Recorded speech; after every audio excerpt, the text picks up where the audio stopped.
ഒരു കഥ കാലം കഴിയുന്തോറും കൂട്ടിച്ചേർക്കലുകൾ കൊണ്ട് വലുതാവുകയും പിന്നീട് ധാരാളം കഥകൾക്ക് കാരണമാവുകയും ചെയ്യുക. ലോകത്തിൽ ഇങ്ങനെ സംഭവിച്ചിട്ടുള്ള അത്ഭുതങ്ങളിൽ ഒന്നാണ് ഭാരതത്തിലെ ഇതിഹാസമായിട്ടുള്ള മഹാഭാരതം. ധാരാളം സിനിമകൾക്കും ധാരാളം കഥകൾക്കുമൊക്കെ പിന്നീട് പലരും ഉപയോഗിക്കുകയും അത്തരത്തിൽ ഒരുപാട് വായനകൾ ഉണ്ടാവുകയും ചെയ്തിട്ടുണ്ട് മഹാഭാരതത്തിന്. അത്തരത്തിൽ മലയാളത്തിൽ സംഭവിച്ചിട്ടുള്ള വളരെ ശ്രദ്ധേയമായ ഒരു വായനയാണ് കുട്ടിക്കൃഷ്ണ മാരാരുടെ ഭാരത പര്യടനം എന്ന് പറയുന്ന പുസ്തകം. മാരാരുടെ ഈ വായനകളിലൂടെ കടന്നു പോകുമ്പോൾ നമ്മൾ ഇതുവരെ കണ്ട കർണനും ദുര്യോധനനും ധർമ്മപുത്രനായ യുധിഷ്ഠിരനെ ഒന്നും നമുക്കവിടെ ചിലപ്പോൾ കണ്ടെത്താനാകണമെന്നില്ല. അത്തരത്തിൽ വളരെ വ്യത്യസ്തമായി മാരാർ നടത്തിയിട്ടുള്ള ഒരു വായനയാണ് ഭീഷ്മരുടെ ധർമ്മനിശ്ചയം. ഭീഷ്മർ അതിയായ ധർമ്മനിഷ്ഠനാണ്. വാക്കു പറഞ്ഞാൽ ഒരിക്കലും മാറാറില്ല. അങ്ങനെയുള്ള ഭീഷ്മർ പാഞ്ചാലി വസ്ത്രാക്ഷേപ സമയത്ത് സഭയിൽ നടത്തിയ അഭിപ്രായങ്ങൾ ഒരു ധർമ്മിഷ്ഠന് ചേർന്നതാണോ? പലരും സംശയിച്ചിട്ടുണ്ട്.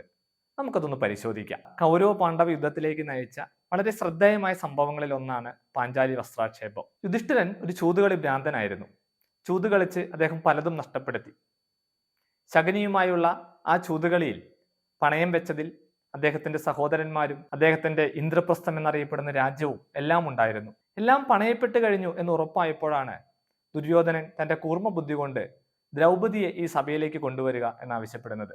ദ്രൗപദി 5 പേരുടെയും ഭാര്യയാണ്. ചൂത് കളിച്ചതും പണയം വെച്ചതുമെല്ലാം യുധിഷ്ഠിരനും. വിവരം അറിഞ്ഞപ്പോൾ ദ്രൗപദി ചോദിക്കുന്നൊരു ചോദ്യമുണ്ട്.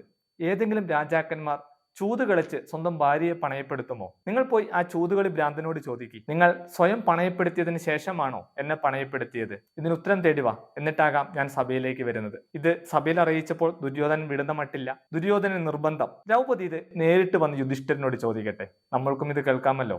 ദ്രൗപദിയെ സഭയിലേക്ക് കൊണ്ടുവരിക എന്ന തീരുമാനം കേട്ട ഉടനെ തന്നെ വിതുരർ അതിനെ എതിർക്കുന്നുണ്ട്. പക്ഷേ ദുര്യോധനൻ അതിന് തയ്യാറല്ല. ദ്രൗപദിയെ സഭയിലേക്ക് വലിച്ചിഴച്ചു കൊണ്ടുവന്നു. വിതുരരും ഭീഷ്മരും ദ്രോണരുമൊക്കെ ഇരിക്കുന്ന ആ പ്രൗഢഗംഭീരമായ സദസ്സിനോട് ദ്രൗപദി ചോദ്യം ആവർത്തിച്ചു. ഇത് ധർമ്മമാണോ?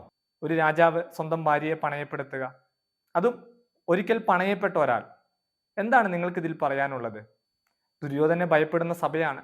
പക്ഷേ ഭീഷ്മർ തന്റെ ധർമ്മബോധത്തെ അടയാളപ്പെടുത്തേണ്ട ഒരാളുമാണ്. ഭീഷ്മർ കൃത്യമായി അതിന് മറുപടി പറഞ്ഞു. ഭീഷ്മർ പറയുന്ന മറുപടി ഇങ്ങനെയാണ്: നിന്റെ ചോദ്യത്തിന് മറുപടി പറയാൻ ഞാൻ ആളല്ല. സ്വന്തമായി ഒന്നുമില്ലാത്ത ഒരാൾക്ക് മറ്റൊരാളെ പണയം വെക്കാൻ കഴിയുകയില്ല. എന്നാൽ ഭാര്യ ഭർത്താവിന് അധീനയുമാണ്. ധർമ്മിഷ്ഠനായ യുധിഷ്ഠിരൻ ലോകം മുഴുവൻ വെടിഞ്ഞാലും സത്യം വെടിയില്ല.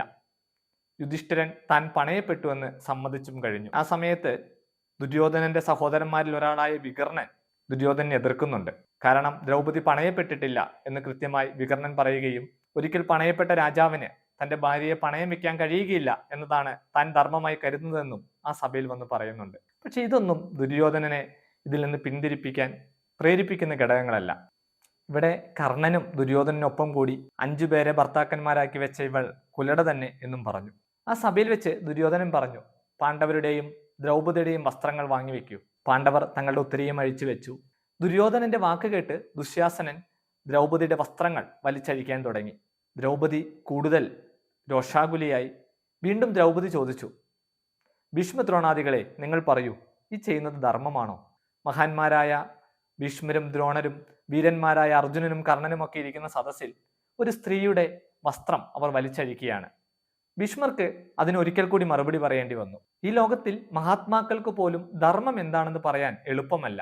ബലവാനായ ഒരു പുരുഷൻ എന്താണ് ധർമ്മം എന്ന് പറയുന്നുവോ അതാണ് ധർമ്മം. ഈ സന്ദർഭത്തിലും പാഞ്ചാലിയുടെ വസ്ത്രം വലിച്ചഴിച്ചത് തെറ്റാണെന്ന് പറഞ്ഞില്ല എന്നുള്ളതാണ് പിൽക്കാലത്ത് ധർമ്മം മാത്രം പറയുന്ന, ധർമ്മം മാത്രം പ്രവർത്തിക്കുന്ന ഭീഷ്മരുടെ മേൽ ഒരു കളങ്കമായി ചിലരെങ്കിലും കണ്ടിട്ടുള്ളത്. എന്നാൽ വ്യാസകവിയുടെ ദർശനങ്ങളെ മാരാർ അങ്ങനെയല്ല നോക്കിക്കാണുന്നത്. ഇന്നത്തെ കാലത്തും ഒരു പൊതു സദസ്സിൽ വെച്ച് സ്ത്രീയോട് അപമര്യാദയായി പെരുമാറുക എന്നുള്ളത് വളരെ ഒരു നീചകൃത്യമായിട്ടാണ് നമ്മൾ കാണുന്നത്. പക്ഷെ ഇവിടെ പാണ്ഡവരുടെ പത്നിയായ ദ്രൗപദിയുടെ വസ്ത്രം അവരുടെ 5 ഭർത്താക്കന്മാരുടെയും മഹാന്മാരായ വ്യക്തികളുടെയും മുമ്പിൽ വലിച്ചഴിച്ചിട്ടും ആരും എന്തേ പ്രതികരിച്ചില്ല എന്നതാണ് ഇതിഹാസത്തിൽ നിന്ന് ഉയരുന്ന ചോദ്യം. എന്നാൽ മാരാർ വായിക്കുന്നത് അതിനുള്ള മറുപടി ഭീഷ്മർ പറഞ്ഞു കഴിഞ്ഞു എന്നാണ്. ഭീഷ്മർ പറഞ്ഞ 2 സന്ദർഭങ്ങളിലും യഥാർത്ഥത്തിൽ അവിടെ നടക്കേണ്ട ധർമ്മം എന്താണെന്ന് അദ്ദേഹം പറഞ്ഞിരുന്നു. ആദ്യം പറഞ്ഞത്, സ്വയം പണയപ്പെട്ട ആൾക്ക് മറ്റൊന്നും പണയം വെക്കാനാവില്ല. എന്നാൽ ഭാര്യ ഭർത്താവിന് അധീനയുമാണ്. ഇവിടെ ഇന്നത്തെ സങ്കല്പം വെച്ച് നോക്കിയാൽ ആ പ്രസ്താവനയിൽ ഒരു തെറ്റുണ്ട്. ഭാര്യ ഭർത്താവിന് അധീനയാണ് എന്നത്. എന്നാൽ ഇതിഹാസങ്ങൾ എഴുതപ്പെട്ട കാലത്തെ സാമൂഹിക ക്രമം അനുസരിച്ച് പറഞ്ഞൊരു അഭിപ്രായമായി അതിനെ കണക്കാക്കാം. ഒരിക്കൽ പണയപ്പെട്ട ആൾക്ക് മറ്റൊന്നും പണയം വെക്കാൻ കഴിയുകയില്ല എന്ന് പറയുന്നതോടുകൂടി അവിടെ കൃത്യമായിട്ട് പാഞ്ചാലി പണയപ്പെട്ടിട്ടില്ല എന്ന് പറഞ്ഞു കഴിഞ്ഞു. എന്നാൽ അടുത്തത് പറഞ്ഞ അഭിപ്രായമാണ് അതിൽ കൂടുതൽ ശ്രദ്ധേയം. സത്യത്തിന് വേണ്ടി ജീവൻ വെടിയേണ്ടി വന്നാലും ധർമ്മം വെടിയാത്ത യുധിഷ്ഠിരൻ സ്വയം പണയപ്പെട്ടു എന്ന് പറഞ്ഞു കഴിഞ്ഞു എന്ന് മാത്രമേ അദ്ദേഹം പറഞ്ഞുള്ളൂ. ഇവിടെ ഏതെങ്കിലും ഒരു സന്ദർഭത്തിൽ ആ സഭയിൽ വെച്ച് യുധിഷ്ഠിരൻ താൻ തന്റെ ഭാര്യയെ പണയപ്പെടുത്തിയിട്ടില്ല എന്ന് ഉറച്ചു പറഞ്ഞിരുന്നെങ്കിൽ ഒരിക്കലും ദുര്യോധനന് ദ്രൗപദിയെ വലിച്ചിഴയ്ക്കാനുള്ള ഒരു ധൈര്യം വരുമായിരുന്നില്ല. കാരണം യുധിഷ്ഠിരന്റെ പുറകിൽ നിൽക്കുന്ന ഭീമസേനനും അർജുനനും ദുര്യോധനന് വെല്ലാൻ കഴിയുന്നവരായിരുന്നില്ല. മാത്രമല്ല ഇത്രയൊക്കെ ഉണ്ടായിട്ടും ആ സന്ദർഭത്തിൽ ഭീമസേനൻ എവിടെ തീ കൊണ്ടുപോവാ, സ്വന്തം ഭാര്യയെ സംരക്ഷിക്കാത്ത എന്റെ ജ്യേഷ്ഠന്റെ കൈ ഞാൻ പൊള്ളിക്കട്ടെ എന്ന് പറയുകയും ദ്രൗപദിയുടെ മുമ്പിൽ തുട കാണിച്ച ദുര്യോധനന്റെ ആ തുട ഞാൻ തച്ച് തകർക്കും എന്ന് പറയുകയും ഉണ്ടാവുന്നുണ്ട്.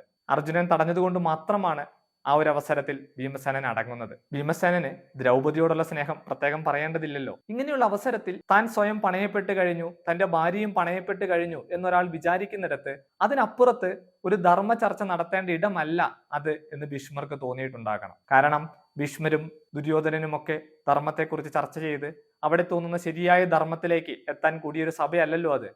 എവിടെ എന്ത് പറയണം എന്ന് ഭീഷ്മർക്ക് കൃത്യമായിട്ട് അറിയാം. അങ്ങനെ ഒരു അവസരത്തിൽ ഭീഷ്മർ പറഞ്ഞാൽ പോലും ദുര്യോധനൻ അത് കേൾക്കണമെന്നില്ല. വീണ്ടും ദ്രൗപദി അത് ചോദിക്കുമ്പോൾ വളരെ കൃത്യമായിട്ട് ഭീഷ്മർ അത് പറയുന്നുണ്ട്.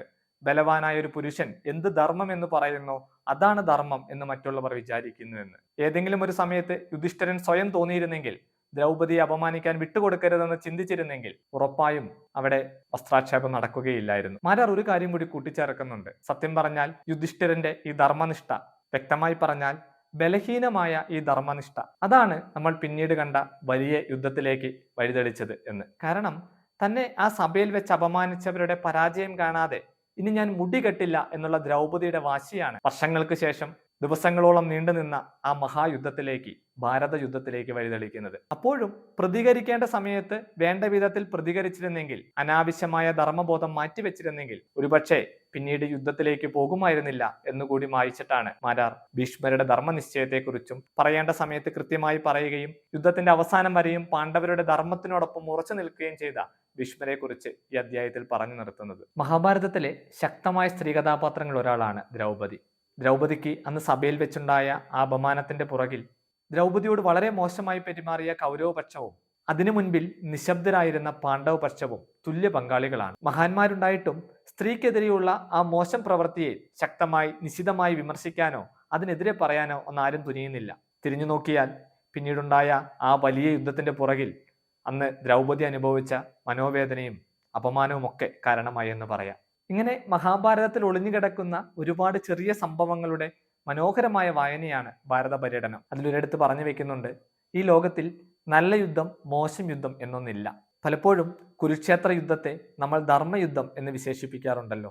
ഇവിടെ ഈ കഥയിൽ ദുര്യോധനൻ എന്നും സുയോധനൻ എന്നും നല്ല യുദ്ധമെന്നും മോശം യുദ്ധമെന്നും അർത്ഥത്തിൽ ഒരാൾക്ക് തന്നെയാണ് ആ പേര് കൊടുത്തിരിക്കുന്നത്. അയാളാണ് സർവനാശത്തിനും കാരണമായ ഈ യുദ്ധത്തിന്റെ മൂലകാരണമായത്. മഹാഭാരത കഥയിലെ ചില കഥാപാത്രങ്ങളെയും ചില കഥാസന്ദർഭങ്ങളെയും ഒക്കെ ഒരു സമകാലിക വായനയ്ക്ക് വിധേയമാക്കുകയാണ് കുട്ടിക്കൃഷ്ണമാരാർ ഭാരത പര്യടനം എന്ന് പറയുന്ന പുസ്തകത്തിൽ. ഇതിഹാസങ്ങളും പുരാണങ്ങളും ഒക്കെ സമകാലികമായി വായിക്കാൻ ഇഷ്ടപ്പെടുന്നവരാണെങ്കിൽ നിങ്ങൾക്ക് ഇതൊരു മികച്ച വായനാനുഭവമായിരിക്കും എന്ന് ഓർമ്മിപ്പിക്കുന്നു. അതുപോലെ തന്നെ മഹാഭാരത കഥയെ ആസ്പദമാക്കി മലയാളത്തിൽ ഇറങ്ങിയിട്ടുള്ള ശ്രദ്ധേയമായ ചില പുസ്തകങ്ങളുണ്ട്. MTയുടെ രണ്ടാം മൂഴം മഹാഭാരതത്തിൽ ഭീമനെ കേന്ദ്രമാക്കി ആ മഹാഭാരത കഥയെ നമ്മളിൽ അവതരിപ്പിക്കുകയാണ്. മറ്റൊന്ന് PK ബാലകൃഷ്ണന്റെ ഇനി ഞാൻ ഉറങ്ങട്ടെ, അതിൽ കർണനാണ് കേന്ദ്ര കഥാപാത്രം.